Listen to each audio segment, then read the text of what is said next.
All right, my penny shopping friends. So, if you have watched the video of me getting the candy on July 28th, I'm going to answer some of the questions that were brought up in the video, sometimes multiple times. So, what you need to do to scan for penny items is to get the Dollar General app. It's free in the App Store, you don't have to pay anything for it. The Dollar General app has a scanner in there. You just open up the app and scan the item, and if you see the price of the item that says 0.00, then that is a penny at that store. Sometimes you'll see out of stock, product not sold at the store. Don't worry about that. You're only using the app to look at the price. Another big question is, why do I take all of them?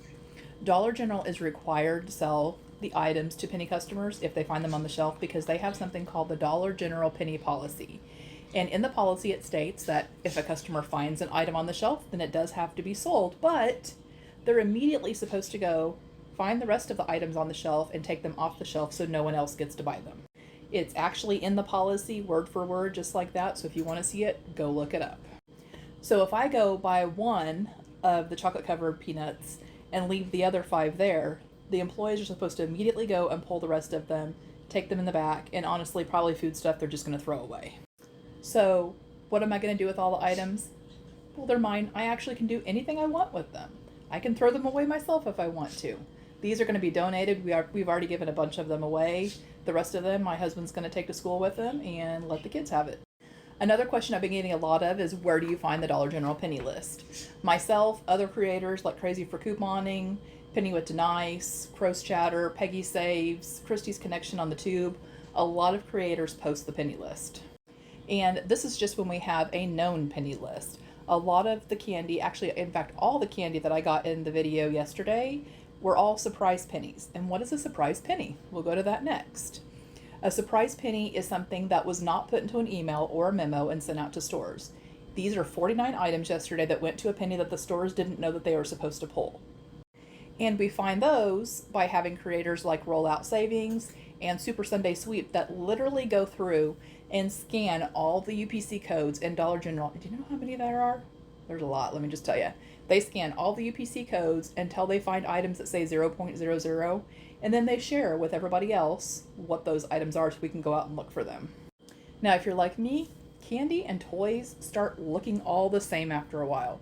So in that video, I didn't show you me scanning the whole candy aisle, but I literally started on the left-hand side and scanned each row, each 4-foot section of every candy in that store to see if the items were a penny. And I found several items that way by scanning the items. And did it take time? Yes.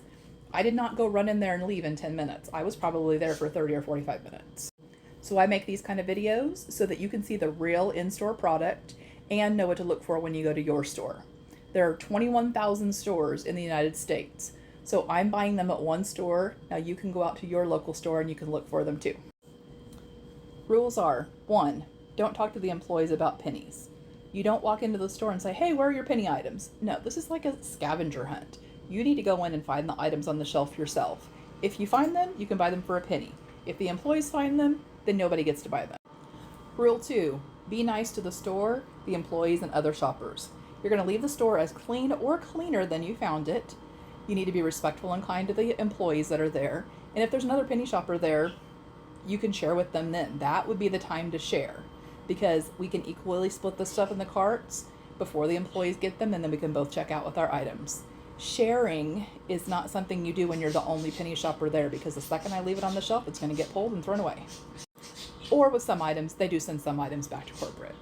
So that really comes to rule number 3. If you see a penny, you buy a penny, because if you leave them on the shelf, the employees are supposed to pull them, and then nobody else gets those items either. But if you buy them all, you can donate them, you can share them, you can do whatever you want with them, but at least you get to buy them. Make sure you have the Dollar General app downloaded onto your phone. Make sure you're set at the correct location and that you open up the scanner while you're at that correct location so that you know for sure that the items that you're scanning in your store are going to show up for a penny at that store. You don't have to do anything special when you go check out. You're going to take the item, you're going to run it across the scanner, and it's going to come up for a penny. That's all you have to do. Another thing to note is that the register is always right. Whatever that item scans for at the register is the price of that product at that store. Occasionally we'll have something go wrong with the app where it does ring up for 0.00 in the app and you get up to the register and it's not. We think that happens a lot whenever they don't shut the registers down correctly, but whatever it scans for, that is the price at that store. And the last thing is you have to do your homework.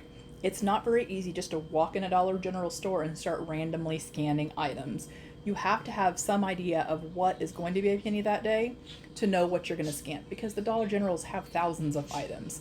So you need to look for the penny list, study those items. We call that penny radar. That's why in the video I look at something and I said the raspberry pretzels, oh, I know those are a penny, because I'd studied the visuals and I knew that that was going to be a penny item. Penny shopping is a lot of fun. It's a good way to save money, but it does take some work. If you want to start penny shopping in your area, you're going to have to put in the work for it. You're going to have to study the visuals. You're going to have to follow several creators, get the list, and then you're going to have to go into the store and look. But also know that if you go into your store and you don't find any penny items at all, that's because the staff there did their job. You're not supposed to find penny items. These are supposed to be pulled off the store, put in the back room, and sent back or thrown away, depending on what the memo said. So we're not really supposed to find them. And then the other problem you might run into is, what am I going to do with all these picture frames that I just got? Because that happens to be a problem sometimes as well. As always, I hope you are all scoring big, and if you have any other questions, let me know in the comments. Bye.